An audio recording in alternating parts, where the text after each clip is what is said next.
नमस्कार दोस्तों, स्वागत है आपका स्टडी आईक्यू में। आज हम लोग बात करने वाले हैं इंडियन पार्लियामेंट के बारे में। हाल ही में खबर आई है कि इंडियन पार्लियामेंट का जो विंटर सेशन होता है वो कैंसिल हो चुका है कोविड की महामारी के कारण। तो आज हम लोग देखेंगे यहाँ पे कि किस तरह पार्लियामेंट के एक सेशन को कन्वीन किया जा सकता है। इतिहास देखेंगे कि पहले भी विंटर सेशन कैंसिल हो चुके हैं, अगर हुए हैं तो क्या विंटर सेशन ही हुए हैं, क्या कोई और सेशन हुए हैं, एटसेट्रा। और अंत में हम लोग बात करेंगे पार्लियामेंट की परफॉर्मेंस के ऊपर भी थोड़ा सा। So let us begin our discussion. लेकिन उससे पहले मैं हूं आपका दोस्त राहुल साईगांवकर। अगर आप मुझे फॉलो करना चाहते हैं, you can follow me on the ID Rahul Sai 222। मेरा टेलीग्राम, इंस्टाग्राम और फेसबुक का आईडी सेम है। इसके अलावा स्टडी आईक्यू आपके लाए है कॉम्प्रिहेंसिव प्रीलिम्स का mains program for UPSC 2021। For more information please download the app from Google Play Store and don't forget to hit the bell icon and subscribe to Study IQ. तो खबर मैंने आपको बता दी है कि विंटर सेशन अभी जो होने वाला था नवंबर दिसंबर में इंडियन पार्लियामेंट का, वो कैंसिल हो चुका है। और लास्ट वीक ऑफ नवंबर में जनरली शुरू होता है, लेकिन दिल्ली में काफी ज्यादा कोविड के केसेस बढ़ चुके हैं। तो इसके ऊपर ऑपोजिशन जो है, मेनली इंडियन नेशनल कांग्रेस, उन्होंने कहा था कि हमें एक छोटा सा सेशन चाहिए। क्यों? क्योंकि हम लोगों ने देखा है कि फार्म जो ऑर्डिनेंसेस थे, उसके बाद जो फार्म एक्ट्स बने हैं, उसके ऊपर एक डिस्कशन की बात छेड़ी थी इंडियन नेशनल कांग्रेस ने। उन्होंने कहा कि we want to discuss the new farm laws. लेकिन पार्लियामेंट्री अफेयर्स मिनिस्ट्री ने क्लियरली कहा है कि बहुत सारी ऑपोजिशन पार्टीज है कांग्रेस के अलावा, जिन्होंने कहा है कि जो अभी कोविड की महामारी चल रही है उसकी वजह से विंटर सेशन को आप मत कंडक्ट कीजिएगा। तो that is why winter session is going to be cancelled for this year 2020। तो चलिए बात करते हैं कितने सेशन होते हैं पार्लियामेंट में। देखिए, हमारे संसद में 3 सेशन होते हैं। पहला सेशन होता है बजट सेशन, जो साल का सबसे शुरुआती सेशन होता है और सबसे लंबा सेशन भी यही होता है। नॉर्मली जनवरी फरवरी में शुरू होता है और मई तक चलता है, लंबा सेशन होता है ये।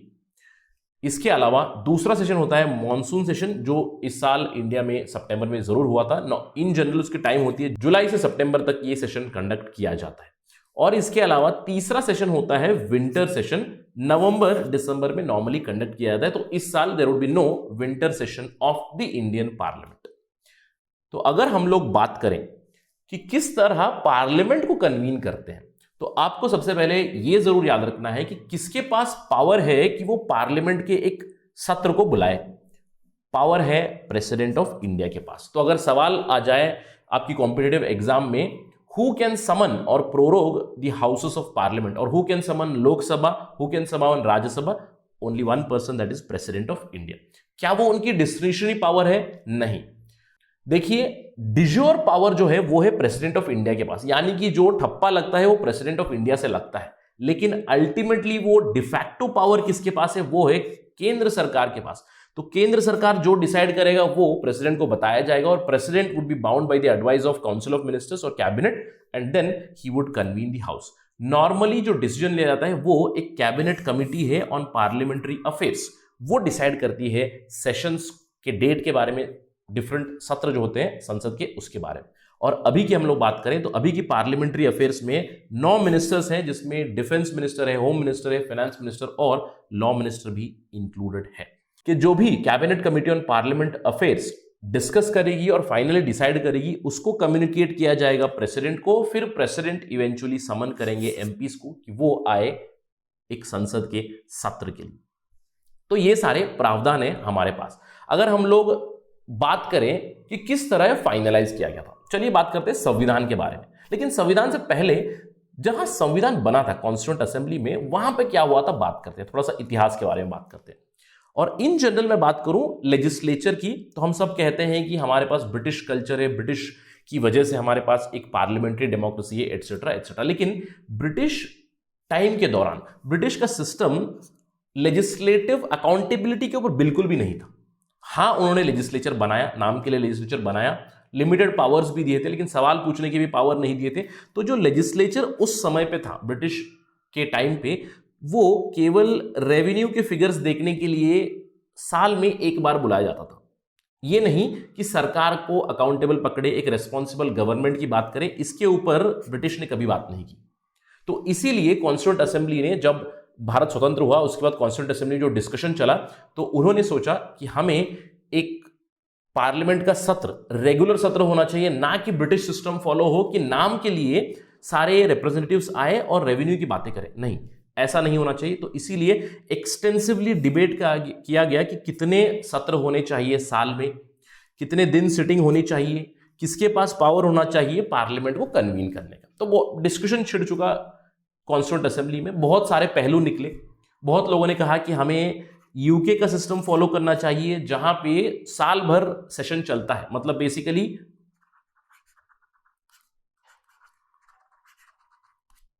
बेसिकली ऑटम टू ऑटम, तो एक सीजन से दूसरे सीजन तक पूरा साल भर सत्र चलता है। यूएस में भी काफी लंबे सेशंस चलते हैं। तो कुछ ऐसे आइडियाज बताए थे, स्पेशली जो सोशलिस्ट मेंबर्स थे जैसे कि केटी शॉ, उन्होंने कहा कि हमें पावर्स देने चाहिए स्पीकर को कि वो सत्र को कन्वीन करे, सत्र लंबा होना चाहिए, कम से कम minimum number of sitting days होने चाहिए। तो ये सब डिस्कशन हुए, लेकिन बहुत सारी कॉम्प्लिकेशंस नहीं चाहिए थी। तो इसीलिए डॉक्टर बी.आर. अंबेडकर और जो ड्राफ्टिंग कमेटी के चेयरमैन थे, और ड्राफ्टिंग कमेटी भी ने भी ये डिसाइड किया कि ब्रिटिश सिस्टम को फॉलो नहीं करेंगे। ब्रिटिश सिस्टम में साल में एक बार सत्र बुलाया जाता था और नाम के लिए डिस्कशन होता था। तो उन्होंने कहा कि इंडिया में कम से कम, याद रखिएगा, एटलीस्ट 2 बार हमारे संसद का सत्र होना चाहिए, और 2 सत्रों के बीच maximum difference can be 6 months, right. तो ये डिसाइड किया गया, बाकी सब केंद्र सरकार के ऊपर छोड़ा गया। तो अगर ज्यादा सत्र चाहिए तो वो भी ऐड कर सकते हैं। तो सवाल आ जाएगा कि Indian parliament has fixed 3 sessions of parliament, ये स्टेटमेंट गलत हो जाएगा, क्योंकि 3 से ज्यादा भी किए जा सकते हैं, 3 से कम भी किए जा सकते हैं, लेकिन याद रखना है 2 से कम नहीं हो सकते हैं, राइट। अगर हम लोग संविधान की बात करें, कॉन्स्टिट्यूएंट असेंबली ने फाइनली ये प्रावधान डाले अनुच्छेद 85 में। आर्टिकल 85 कहता है president can summon the session of parliament whenever he or she thinks fit. तो मतलब जब भी काउंसिल ऑफ मिनिस्टर्स बोलेंगे प्रेसिडेंट को कि बुलाइए एक सत्र, तो वो बुलाएंगे। लेकिन मैंने आपको बताया कि गैप 6 महीने से ज्यादा नहीं होना चाहिए, तो मिनिमम 2 होने ही चाहिए। साथ ही साथ क्या हमारे संसद को इतने दिन सिटिंग करनी ही चाहिए, ऐसा कोई प्रावधान है कॉन्स्टिट्यूशन में? ऐसा कोई प्रावधान नहीं है, कोई नंबर ऑफ डेज या नंबर ऑफ आवर्स का कुछ बताया गया नहीं है। और इसीलिए अगर हम लोग बात करें 2020 की, देखिए 2020 में बजट का सेशन हो चुका है, कोविड का लॉकडाउन आने से पहले ही, और दूसरा सेशन भी हो चुका है मॉनसून सेशन, जिसको कट डाउन जरूर किया था, लेकिन 2 सेशन हो चुके हैं। तो budget session is over, the monsoon session is over. Now the government is not bound by constitutional compulsion, यानी कि आर्टिकल 85 के अंडर कोई कंपल्शन नहीं है कि वो विंटर सेशन होल्ड करे, तो इसीलिए कैंसिल भी किया जा सकता है। तो लीगली और कॉन्स्टिट्यूशनली सरकार ये जरूर कर सकती है, और उन्होंने ये किया भी है। तो चलिए देखते हैं क्या ऐसा कभी पहले भी हो चुका है। अगर हम लोग देखें, कई सालों से ये चलता आ रहा है कि सेशन की डेट फिक्स नहीं होती, सेशन की अवधि फिक्स नहीं होती है, तो चेंजेस जरूर आते रहते हैं। और अगर मैं विंटर सेशन की स्पेसिफिकली बात करूं तो 3 बार विंटर सेशन कैंसिल हो चुका है। एक बार 1975 में इमरजेंसी के चलते, 1979 में और 1984। तो 3 बार विंटर सेशन ऑलरेडी कैंसिल हो चुका है, और अब ये चौथी बार हो जाएगा कि विंटर सेशन कैंसिल कर दिया गया। ऐसा नहीं है कि सेशन कम ही किया जाता है, सेशन कैंसिल ही किया जाता है, सेशन छोटे किए जाते हैं। याद रखिएगा सेशन को बड़ा भी किया जा सकता है। 2008 में यह डिसाइड किया गया था कि 2 दिन का एक मॉनसून सत्र होगा। मेनली उस टाइम पे एक नो कॉन्फिडेंस मोशन लाया गया था यूपीए 1 सरकार के खिलाफ over the Indo US nuclear deal, और उस समय में केंद्र सरकार ने यह डिसाइड किया कि जो मॉनसून का सत्र चल रहा है उसी को हम लोग लंबा कर देंगे, और दिसंबर तक चला था। यानी कि इस समय मॉनसून सत्र बढ़ गया और विंटर सेशन हुआ ही नहीं, तो सत्र कंटिन्यू किया गया। समझ लीजिए कि mixture of both the sessions did happen. इसके अलावा 2011 में बजट सेशन को कट शॉर्ट किया गया, क्योंकि 5 राज्यों में विधानसभा इलेक्शंस थे, तो उनकी कैंपेनिंग के लिए समय देने के लिए कट डाउन जरूर किया गया था। 2016 में भी ऐसा ही कुछ हुआ कि बजट सेशन को 2 भागों में तोड़ा गया। इसका मेन उद्देश्य था कि कुछ ऑर्डिनेंसेस लाने थे केंद्र सरकार को, मोदी सरकार को, तो इसीलिए उन्होंने 2 सत्रों में तोड़ दिया, यानी कि budget session was broken into 2। तो 2016 में टेक्निकली 4 सत्र हुए थे।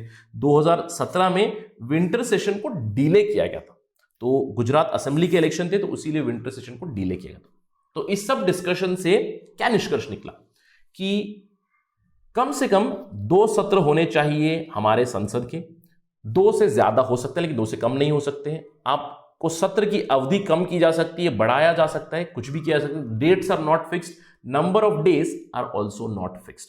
तो इन सब चीजों से एक अंडरस्टैंडिंग जरूर आती है कि डिक्लाइन ऑफ पार्लियामेंट हो रहा है, डिक्लाइन ऑफ पार्लियामेंट्री डेलिब्रेशन हो रहा है। अगर हम लोग देखें कि कई सालों से, स्पेशली पिछले एक दशक की हम लोग बात करें 2010 से लेकर 2020 तक, तो number of sittings of parliament continuously decline हो रहा है। अगर हम लोग पहले कुछ लोकसभा की बात करें, पहले 20 सालों में पार्लियामेंट ऑन एन एवरेज 120 दिन तक 120 दिन की सिटिंग होती थी। लेकिन अगर हम लोग पिछले एक दशक की बात करें 2010 से 2020 तक, तो केवल 70 दिन सिटिंग होती है ऑन एन एवरेज। और उसमें भी 2020 जो कोविड का साल है वो तो काफी वर्स्ट रहा है in terms of parliamentary performance. 33 days sitting हुई है पार्लियामेंट की इन 2020। और लास्ट टाइम जब ऐसा हुआ था कि 50 दिनों से नीचे आया था वो था 2008 में, जब केवल 46 डेज मीट हुए थे पार्लियामेंटेरियंस इन दिल्ली। तो इन सब से क्या निकलता है, एक अंडरस्टैंडिंग की बहुत ही स्टेडी डिक्लाइन हो रहा है। देखिए यहां पे मैंने आपको 15 लोकसभा की डेटा दी हुई है।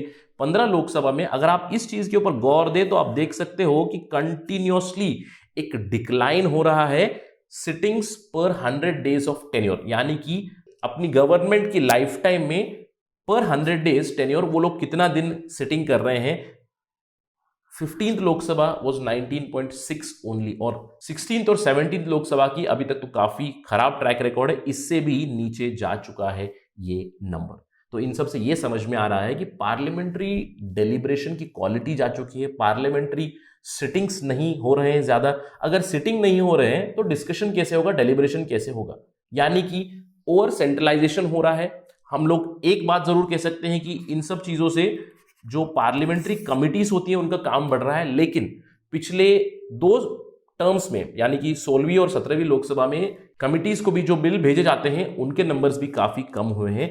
The total time spent on deliberation of a law has also come down. So a very very important data here कि पार्लियामेंट इज ऑन डिक्लाइन। अगर हमारे लोकतंत्र को जिंदा रखना है तो ये बहुत जरूरी है कि पार्लियामेंट जो बहुत ही मेन विंग है डिस्कशन डेलिब्रेशन का, उसे वापस रीइग्नाइट करने की बहुत ज्यादा जरूरत है हमारे देश में। That's it from my side on this part of discussion. Thank you for watching. जय हिंद।